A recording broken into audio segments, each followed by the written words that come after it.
Good morning, world of readers. I am Book Dragon Erin, and I would like to welcome you all back to my booktube channel, where today things will be a little different because I am doing a book decluttering. I have so many books, over 500 hardcovers and paperbacks in my bedroom, and over 700 books on my Kindle.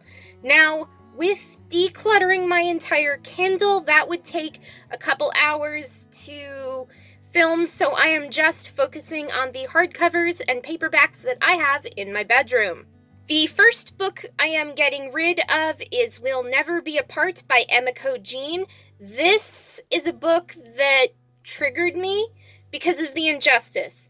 I can handle a little bit of injustice, but when good people fall down and don't get back up again, that is the worst type of injustice that I can't deal with. So with this book not having a guaranteed HEA, that's a happily ever after, I didn't finish reading this book. I did make a video on YouTube for this book several years ago, but this book, I think it's time to get rid of.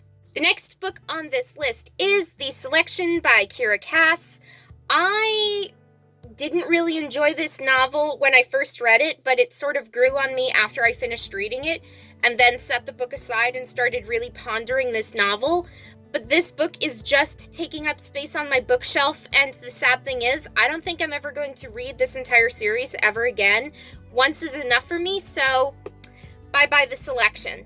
We have The Elite, which is my least favorite book in the entire Selection series. I did not enjoy reading this book. Again, there was a lot of injustice that was really hard for me to deal with, even though this novel did have sort of a happily ever after. But again, not a book I'm going to reread in the future, so bye-bye. I will admit that V1 is my favorite book in the entire Selection series, the America novels, that is. But again, this is not a novel I'm going to reread, and I just honestly don't think that I should have a series that I disliked with only a few books in the series. I don't know if I'm making sense here. I've only had 2 cups of coffee today, but if I'm getting rid of the Selection series, then this book is going to go as well. The Heir was my favorite book in the entire Selection series of the Edelin Shriev stories, but still, I didn't like this series in its entirety, and I will not be rereading this novel, so bye-bye The Heir. I did not finish reading this series. I did not finish reading The Crown, but my interest in this novel series just disappeared after the 4th book was done reading with, so I'm not going to read this novel. Why should I have it on my bookshelf if I'm not going to read it and enjoy it? Grave Mercy by Robin Lefevers is a book that I both love and dislike strongly. I love this book because it was one of my favorite summer reads growing up. However, I really didn't like this book as much because even though I love history and I love fiction novels, historical fiction is just not my thing. I might consider keeping this series, actually, because I do love the cover art, but when am I going to read this series in full? This book took me 6 months to read because I was so not into it. So as I discuss this now, I really do think I'm going to get rid of this whole series, which includes Grave Mercy, Dark Triumph, which I really wish I enjoyed more but didn't, and the cover art, it is pretty, but you can tell it is so heavily photoshopped that it looks very fake. This book, it's also going on my do not read list of books. This is extremely dark. I really didn't enjoy it, and I stopped reading this novel after like the 3rd chapter when Sibella admitted that her first kiss was stolen from her by her partially incestuous older brother who was secretly in love with her, so that turned my stomach, and I'm just like, nope, bye-bye. Next in that series is Mortal Heart, also by Robin Lefevers. I love the cover art. I wish I enjoyed this novel, but it is the slowest in the entire series, and I have not heard many good reviews about this book, so I never even bothered reading this book, even though it is a companion novel in the rest of the Grave Mercy series. Also getting rid of Courting Darkness, because this is a sequel duet to the His Fair Assassin trilogy, but I never really showed any interest in reading this book after reading half of the second novel. It just really didn't interest me, so again, this is taking up space on my bookshelf. Why am I keeping this if I'm not going to read it? Bye-bye. We are all familiar with my bitterness towards the After series. I heard about this series from Jesse the Reader, who read the first book in the After series, and he hated it, and I thought, oh, it couldn't be that bad, really. So I bought all of the books in the series, read half of the first novel, and thought to myself, how is this a beautiful romance novel? It's toxic between Tessa and Hardin. Hardin treats Tessa like a yo-yo. I love you, I abuse you. I love you, I abuse you. I love you, I abuse you. And it is just so aggravating. And then the controlling parent trope. That is one of the tropes that I cannot handle whatsoever. I don't know why the controlling parent trope bothers me, but it just bothered me so much that it made me emotional. I'm trying not to get emotional here, but I probably am slipping up with this. So, bye-bye After. Bye-bye After We Fell. Bye-bye After We Collided. So Long After Ever Happy. And Farewell Before. Now we all know my bitterness towards The Raft by S.A. Bodine, because it's just this 15-year-old girl who is the stereotypical idiot 15-year-old girl. Not all 15-year-old girls are idiots, but this girl was just so heavily immature that it was sort of hard for me to believe that she was an actual character that I couldn't see as a real person, even though chances are I acted that way to a degree when I was in my teenage years. I mean, this girl, Roby, who is so immature, so aggravating, she was complaining about going to the islands of Hawaii, and then that was weird because who would complain about going to Hawaii? Then she was really scared by this guy who thought she was somebody else.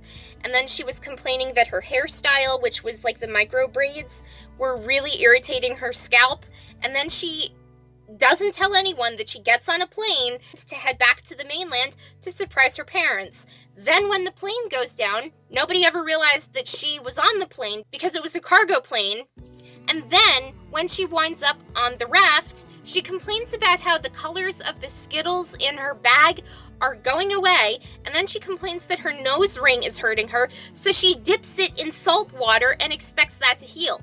No, not gonna work that way. She was such an idiot that it was getting on my nerves, and I did read this book with an open mind, or at least I tried to, because I do love survival fiction, because I am a bit of a survivalist. I know how to survive in the wild, thanks to my dad and grandpa's training. This book was like a how to not do in a survival situation. So everything she was doing, do not do. Anything I recommend, probably think on it, but probably do. Seriously, is it that hard? How idiotic is this teenager? I can't stand her. I can't imagine having this book on my shelf for another day because this was so aggravating and it makes my skin crawl. Next on this list is Fearless. This is a 3-in-1 novel. The books in this series are Fearless, Sam, and Run. I have no idea why I couldn't get into it. I just honestly couldn't. And even though I've had it for years, I've never really read it. I have tried reading it, but I never get past like the 50-page mark. And this is a thick book. It's just so hard to get into. And then the idea that this girl, Gaia, who can't feel fear because she is missing the fear gene, she falls in love with someone who is... I don't even have the words for it because this book, I'm sorry, it is really forgettable in my opinion. So if you don't want to read a slow romance, don't read this book because it is just a waste of time, or at least in my opinion it is. I am sorry to the author Francine Pascal, but this book was not for me. And I'm kind of debating why I kept this book on my shelf for so long without ever actually trying to read it past the 50-page mark because it was just so boring. Almost done with this video. I am unfortunately getting rid of Isla and the Happily Ever After by Stephanie Perkins. I read this book halfway through. It did not hold my attention.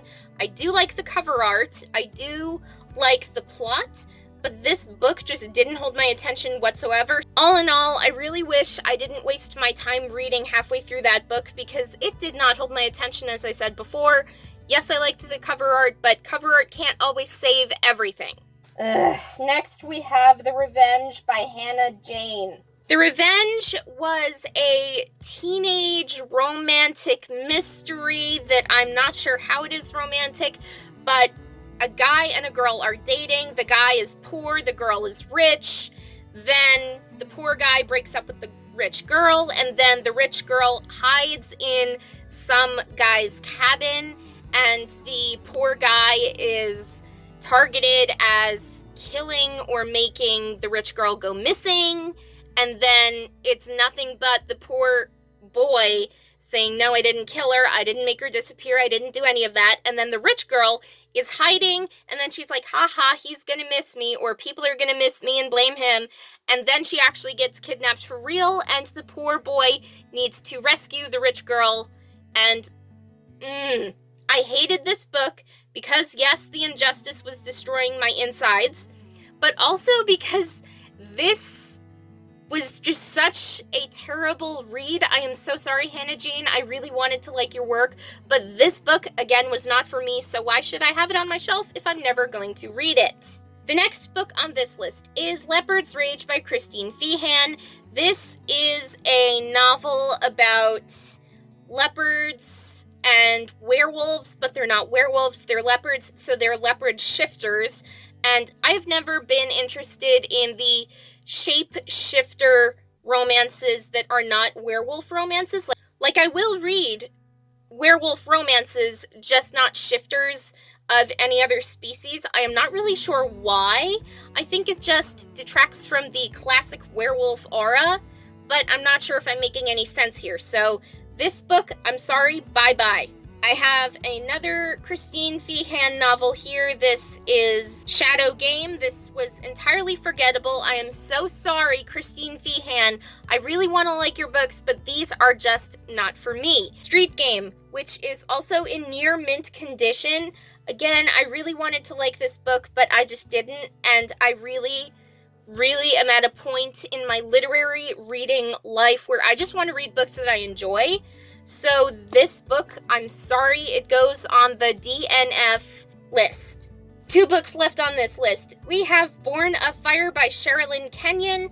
I don't even remember what this book is about, so I can guarantee that it's entirely forgettable in my own opinion, even though it might be highly rated for other readers, not myself. Finally, we are ending this video with To Catch a Thief by Christina Henry. I do enjoy Christina Henry's other novels, but this novel just did not live up to expectations. All that said, I hope everyone has had a great week and will have another great week going on. So that is all for today. So if you enjoyed this video, hit that like button to show some support. Subscribe to my booktube channel to get more videos like this. Turn on that notification button to be notified when I upload brand new videos every single Sunday. Subscribe to my second channel, Erin Rogoff Official, where I upload videos that are anything but book related. Keep on reading, have a great rest of the week, and I will see you all next Sunday.